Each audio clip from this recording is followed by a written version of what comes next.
dimineața, e 7:22, sunt 3 grade, e friguț la noi în Brașov aici și e bine. Haideți să facem mișcare de dimineață, așa cum am învățat. Începem să batem ceafa bine, începem cu ceafa și cu puțin masaj, da? Ca să putem să dăm drumul. Așa. Și capul, începem cu capul. Adică continuăm cu capul. Bine, bine, bine, bine, da? Bine, bine, bine. Fruntea. Fața, batem fața. Masaj facial yogin. Da? Venim din nou pe ceafă. Nu tare, nu băți foarte tare. Umerii. Omoplații și pe umerii. Coborăm.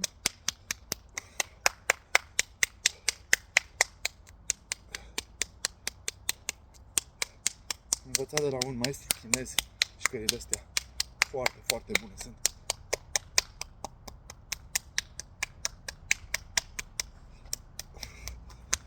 Hai sub braț. Deja a dispărut senzația de frig, nu mai mi-e frig absolut deloc. Nici nu vă vine să credeți cât de repede.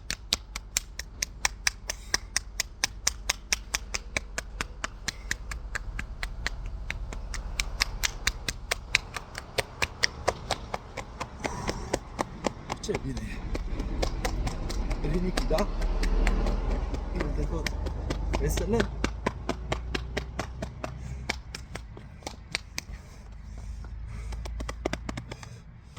Bun, ne întoarcem puțin la mâini. Asta este extraordinară mișcarea asta. Deja corpul începe să obosească ușor, de aia nu trebuie să te forțezi foarte tare, pentru că mai ai încă de lucruri la el și nu trebuie să te oprești. Chestia asta, o să citesc mai mult despre și să vă spun, dar am tot văzut-o la un maestru chinez.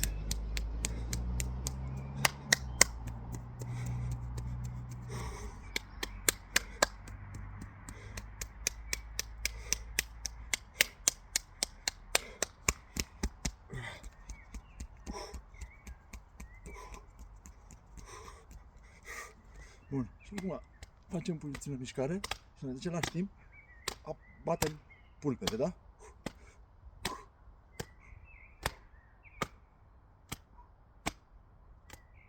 Și gâtul, ușor, nu forța. Și acum invers, gâtul.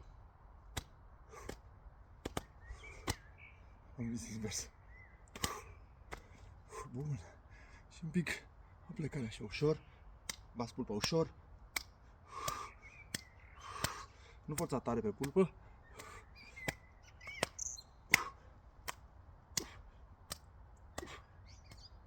Dacă poți să te apleci, apleacă-te și te uiți după braț. Asta e bună și pentru abdomen, și pentru mișcare. Bun. Te sprijini cu mâna jos și întinzi bine. Bun. Ok, mișcarea cu pulpe.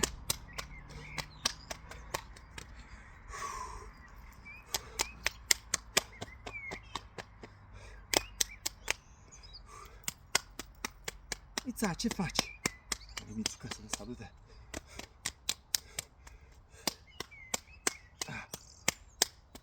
Bate și călcâiul.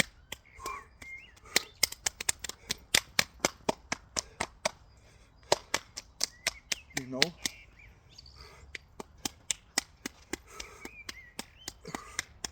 Bun. Asta a fost mișcarea pe care trebuie să faci în fiecare dimineață ca să-ți dai drumul la toate organele și apoi e bine să faci cât mai multe genoflexiuni. 10, 20, 30, 100, câte poți. Ce frumos s-au de pițigăi.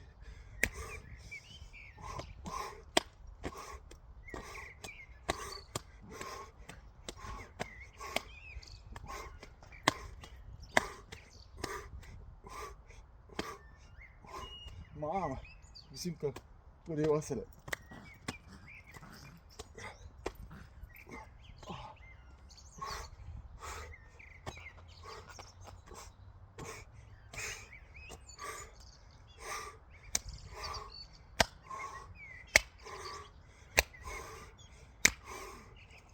Să salutăm și pe Mița și pe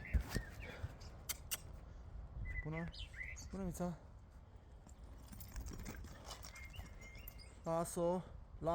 Las-o, că uite, mi se duce în flori. Na, las-o. Aici, Mița. Hai la tata, nu te du acolo, că nu-ți face nimic. E Mițuca noastră. A fost un pui plin cu puroi și cu multe necazuri și acum e foarte bine și ne iubește. Și el e Rio. Salutați și pe Rio, el este foarte individualist. El. Și sunt bătăușii. Pe Maia am dat-o, pe micuța Maia am dat-o. Așa facem noi. Luăm bișonii de la cei care nu pot să aibă grijă de ei și dăruim. Nu căltruși și petelică. Ei sunt al noștri și pe Happy. Bun, mi-a plăcut foarte mult mișcarea mea. Nu știu dacă și vouă. Puteți să faceți fel și fel de mișcări, da?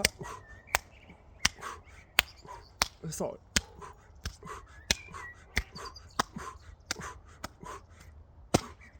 acum puțin mai tare. Și înapoi.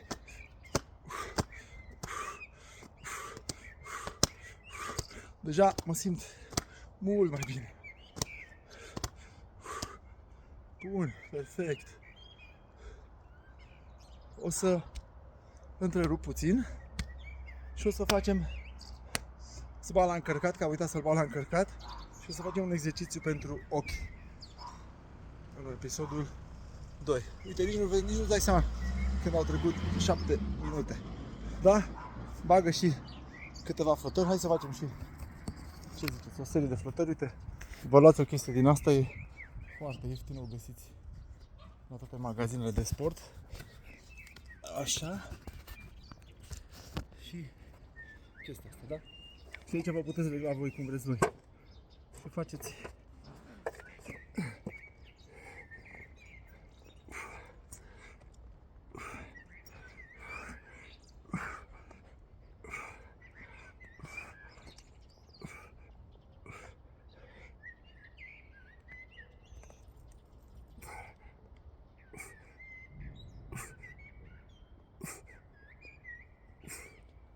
Vezi?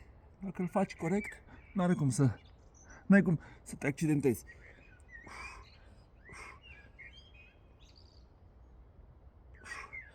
Mai puteți face puțin din astea.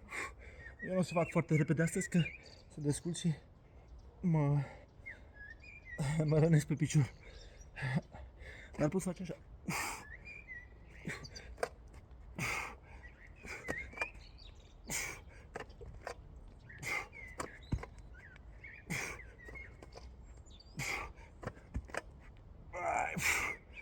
Da. Poți să faci foarte multe. Dacă vrei și tu să faci, te aștept în Brașov dimineața de la 6, azi nu m-am trezit. Eu am ținut post negru și am avut nevoie de odihnă. Asta e sala mea de calisthenics. E bine venit și tu să faci. Te aștept cu drag. Am obosit un pic, eu am fost Eliad și am făcut mișcarea de dimineață cu tine.